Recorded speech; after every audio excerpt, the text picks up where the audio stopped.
9th class की संस्कृत व्याकरण का आज धातु रूपम पाठ है। आप लोगों ने पहले शब्द रूपम पाठ में इस 3 पद के बारे में थोड़ा बहुत जान लिया था। अब यहाँ सबसे पहले यह धातु रूप किसको कहते हैं इसको जानेंगे।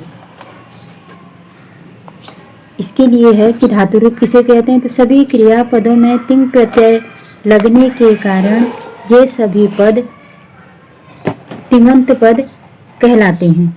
वह आप लोगों ने जो पढ़ लिया है तिंग प्रत्यय या तिङन्त पद बने हुए, वह इस प्रकार आप लोगों ने पिछली बार समझा था। जब शब्द रूप पाठ आपने पढ़ा था तो तब यह तिंग प्रत्यय आपने आत्मनेपदी और परस्मैपदियों में पढ़ा था, ठीक प्रकार से समझ लिया था। अब ये तिंग प्रत्यय पूरे 18 प्रकार के हैं। ये क्रमशः पुरुष, एकवचन, द्विवचन, बहुवचन, परस्मैपदी धातुओं में प्रत्यय हैं। तिप, तस, झी, सिप, थस, थ, भिप, बस, मस ऐसी आत्मनेपदी में क्रमवार पुरुषों में तीनों पुरुष, वचनों में तीनों वचन क्रमवार हैं। त अताम झ, थास अथाम धम, इट वही महिम।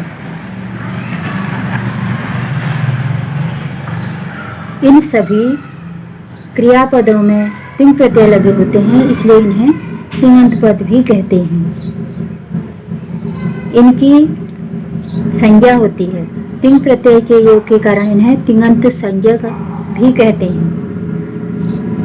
इन धातुओं का या इन तिङन्त पदों का क्रियाओं के साथ सीधा संबंध होता है, इसलिए पहले हम क्रिया की परिभाषा को जान लेंगे। यानी क्रिया के मूल रूप को धातु कहते हैं।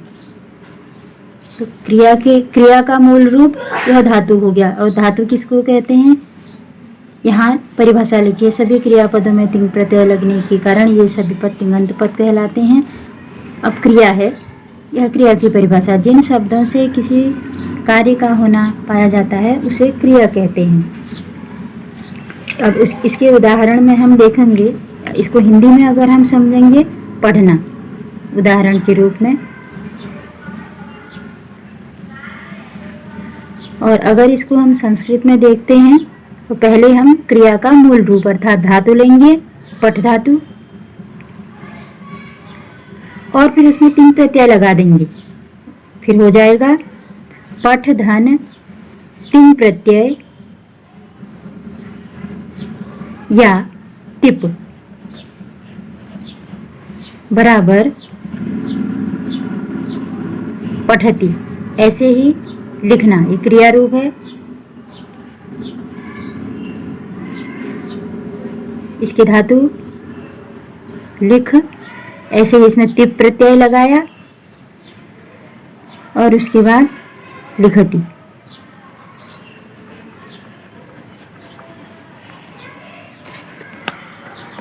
धातु और उनसे तिङन्त संज्ञा अर्थात क्रियापद जब बनाने होते हैं तो उसमें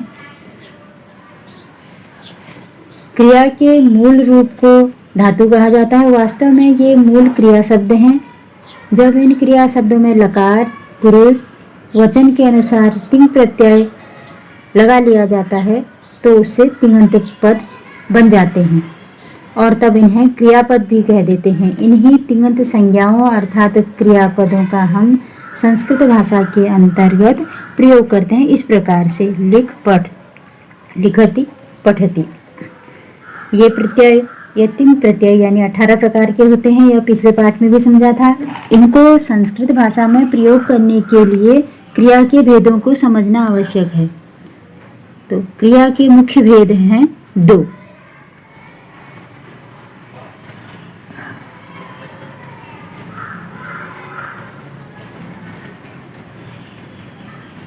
पहला है सकर्मक क्रिया